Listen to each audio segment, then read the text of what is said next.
दुनिया का सबसे बड़ा डैम 137 बिलियन डॉलर्स का डैम बिल्कुल इंडियन बॉर्डर के करीब बिल्ड करने वाला है। और उसके बाद ये नदी चाइना में बहकर एंटर करती है भारत को अरुणाचल प्रदेश से।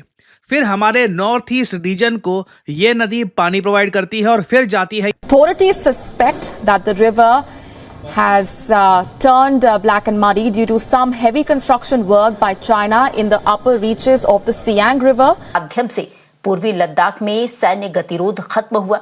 हालांकि समझौते के कुछ ही महीने बाद चीन एक बार फिर भारत को उकसा रहा है। साउथ चाइना मॉर्निंग पोस्ट की एक रिपोर्ट के मुताबिक चीन ने भारतीय सीमा के करीब, आपको बता दें, दुनिया के सबसे बड़े डैम यानी बांध के निर्माण को मंजूरी दे दी है। ये बांध सबसे बड़ी परियोजना के रूप में देखा जा रहा है। 137 अरब डॉलर से ज्यादा की लागत से तिब्बत में ब्रह्मपुत्र नदी की निचली पहुंच पर यह बनाया जाएगा।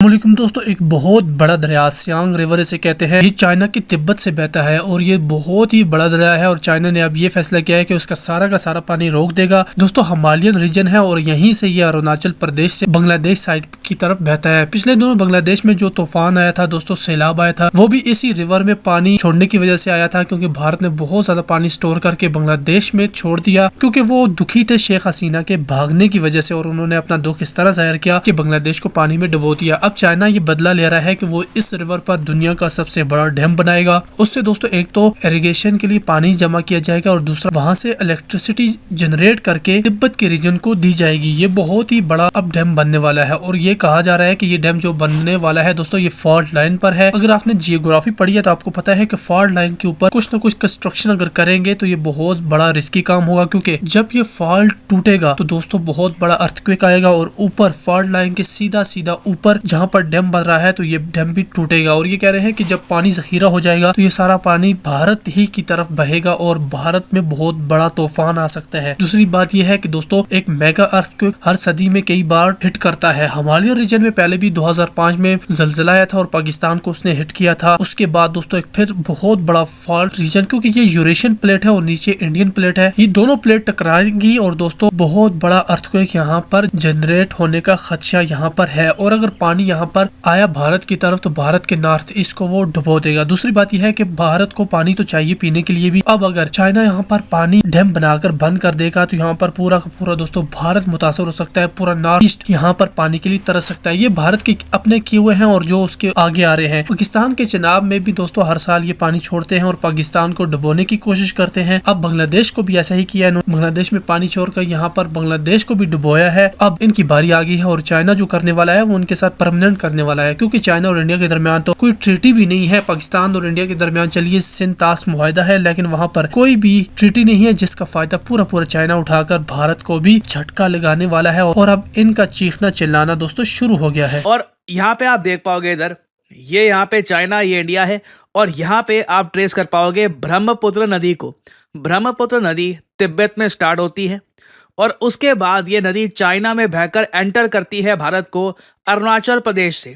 फिर हमारे नॉर्थ ईस्ट रीजन को ये नदी पानी प्रोवाइड करती है और फिर जाती है ये बांग्लादेश में। बांग्लादेश के लिए भी ब्रह्मपुत्र नदी बहुत ही ज़्यादा इम्पॉर्टेंट है।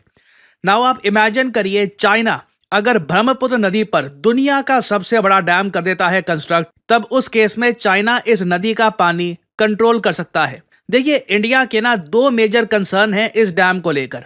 पहला तो ये कि चाइना इस डैम से पानी स्टोर कर लेगा ब्रह्मपुत्र का बहुत सारा, और उसके बाद वो पानी चाइना अपने मेनलैंड जो एरिया है, बीजिंग, शंघाई और बाकी जो इनके बहुत सारे शहर हैं वहां पर भेज सकता है। दूसरा बड़ा कंसर्न यहाँ पर यह है कि मान लीजिए चाइना का जो डैम है इसने बहुत सारा पानी स्टोर करके रखा अपने पास और अचानक से फिर एक दिन बिना इंडिया को अलर्ट किए ये डैम से पानी कर देते हैं रिलीज, और इंडिया की जो नॉर्थ ईस्टर्न स्टेट्स है वहाँ पर बाढ़ जैसी सिचुएशन आनी स्टार्ट हो जाती है। हमारे नॉर्थ ईस्ट में जो हमारे सिटीजन्स हैं ये खतरे में आ जाते हैं, तब हम क्या करेंगे? बांग्लादेश के पर्सपेक्टिव से आप अगर देखें तो बिल्कुल बांग्लादेश को भी यहाँ पर थ्रेट है, मगर बांग्लादेश का मेन थ्रेट यहाँ पर यह है कि अगर चाइना ने पानी यहाँ से डाइवर्ट करना स्टार्ट कर दिया तो बांग्लादेश में पानी की बहुत ज़्यादा कमी होने वाली है। और पानी की कमी का जो इशू है ना, मैं कहूँगा कुछ हद तक नॉर्थ ईस्टर्न जो हमारी स्टेट्स है वहाँ पे कम हो सकता है, क्योंकि अगर वहाँ पे रेगुलरली रेन होती गई तो ब्रह्मपुत्र नदी रिप्लेनिश भी हो जाएगी। मगर बाढ़ को कैसे रोका जाएगा? कई बीजेपी के जो एमएलए हैं जो अरुणाचल प्रदेश में काम कर रहे हैं, इन्होंने ओपनली सोशल मीडिया पे वीडियोस बनाकर और वेरियस तरीके से पूरे देश को ये बताने की कोशिश करी है कि चाइना का जो ये मेगा अंडर कंस्ट्रक्शन डैम है ना अरुणाचल प्रदेश में, इससे देखिए चाइना कभी भी चाहे तो फ्लड लाइक सिचुएशन ला सकता है अरुणाचल प्रदेश में। और अगर यहाँ पे आप ये भी कह सकते हो, कल को चाइना ना भी चाहे ना, मान लो बारिश इतनी हो गई कि चाइना के डैम ने बहुत सारा पानी स्टोर कर दिया और चाइना को मजबूरी में आकर पानी रिलीज करना पड़ रहा है, नहीं तो डैम टूट जाएगा। उस केस में भी भारत की नॉर्थ ईस्टर्न स्टेट्स को हम कैसे बचाएंगे? वेल देखो, चाइना अपनी धरती पर जो कर रहा है वो करेगा। अनफॉर्चुनेटली हम चाइना को रोक नहीं सकते, क्योंकि इंडिया चाइना के बीच में वाटर को लेकर कोई प्रॉपर ट्रीटी है नहीं। जैसे इंडिया पाकिस्तान के बीच में आप देखते हो इंडस वाटर ट्रीटी है, वैसी कोई ट्रीटी चाइना के साथ एग्जिस्ट करती नहीं है। हो सकता है, देखिए वो है मदर नेचर। मान लीजिए हाइपोथेटिकली स्पीकिंग, सिंस ये जो पूरा इलाका है ये अर्थक्वेक प्रोन जोन है, सेस्मिक एक्टिविटी यहाँ पर काफ़ी हाई होती है, भूकंप यहाँ पे इन द पास्ट बहुत आ रखे हैं। जो चाइना ने लगातार डैम्स ऑलरेडी कंस्ट्रक्ट कर रखे हैं ब्रह्मपुत्र पर, ये अभी एक और बहुत बड़ा डैम करेंगे कंस्ट्रक्ट, इंडिया भी करेगा कंस्ट्रक्ट। अब ये सारे जो डैम्स हैं, कल को मान लीजिए कोई बहुत ही बड़ा भूकंप आ गया जो 100-200 सालों में एक बार आता है, जिसकी वजह से डैम्स में हैवी क्रैक्स आ जाते हैं और पानी बिल्कुल अनकंट्रोलेबल तरीके से इधर उधर गिर जाता है। इससे देखिए लार्ज स्केल डिस्ट्रक्शन आ सकती है। चाइना में भी हैवी डिस्ट्रक्शन होगी, अनफॉर्चुनेटली इंडिया बांग्लादेश में भी हो सकता है ये सब। तो अगेन बेस्ट केस सिनेरियो तो ये होता कि चाइना अपने डैम बनाता ही ना।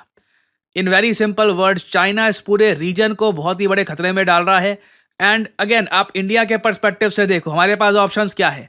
ऑब्वियसली चाइना के वाटर बॉम्ब से खुद को बचाने के लिए हम तो अरुणाचल प्रदेश में डैम बनाएंगे, मगर चाइना जो लगातार मदर नेचर के साथ खेल रहा है, ना सिर्फ यहाँ पर, इवन मेनलैंड चाइना में बहुत डेंजरस है। किसी दिन अगर मान लीजिए कोई भारी प्रकोप टूट गया और ये डैम्स में क्रैक्स आ गए और पानी अनकंट्रोलेबल तरीके से गिर गया, तो उस केस में देखिए चाइना को दुनिया ब्लेम करेगी। चाइना एक humongous man made catastrophe cause कर सकता है। तो इस टॉपिक से रिलेटेड देखिए अभी बहुत सी डेवलपमेंट्स आएंगी, कुछ अपडेट्स आती है तो मैं आपके लिए हालांकि ये अभी भी स्पष्ट नहीं है कि निर्माण कब शुरू होगा, लेकिन भारत लगातार अपनी जो नजर है वो इस पर बनाए हुए है। और हमारी सहयोगी सामिया इस वक्त हमारे साथ जुड़ गई है फोन लाइन पर। सामिया, अगर देखा जाए, एक तरफ जहां अभी रक्षा मंत्री का भी चीन का दौरा हुआ था और किस तरीके से दोनों देशों के बीच जो गतिरोध था उसे खत्म किया गया, उस पर बातचीत आगे बढ़ी है, लेकिन ये जो डैम बनाया जा रहा है, इसे आप भारत की परिदृश्य से, भारत के नजरिए से कैसे? आपस में नदियों के ऊपर काफी डेटा साझा करते हैं और इस मामले पे भी बात करते हैं कि जब बाढ़ और बारिश का मौसम होता है तो किस तरीके से पानी का स्तर ऊपर या नीचे हो रहा है। ये जो डैम की बात हो रही है, ये माना जा रहा है कि दुनिया का सबसे बड़ा एक बांध बनाया जाएगा और इसमें अगर हम रिपोर्ट्स की माने जो कि चाइना से आ रही हैं, 137 बिलियन डॉलर की लागत से ये डैम बनना है। और इसमें ये बता दें कि ये 5 वर्षीय योजना जो चीन की है 2020 से 2025 की, उसके तहत ये बनाया जा रहा है। अभी इस पर भारत की प्रतिक्रिया नहीं आई है, लेकिन ये साफ तौर पे देखा जा सकता है कि इस बांध के बनने से भारत और बांग्लादेश को कहीं ना कहीं नुकसान तो होगा और उनकी प्रतिक्रिया आना लाजमी है।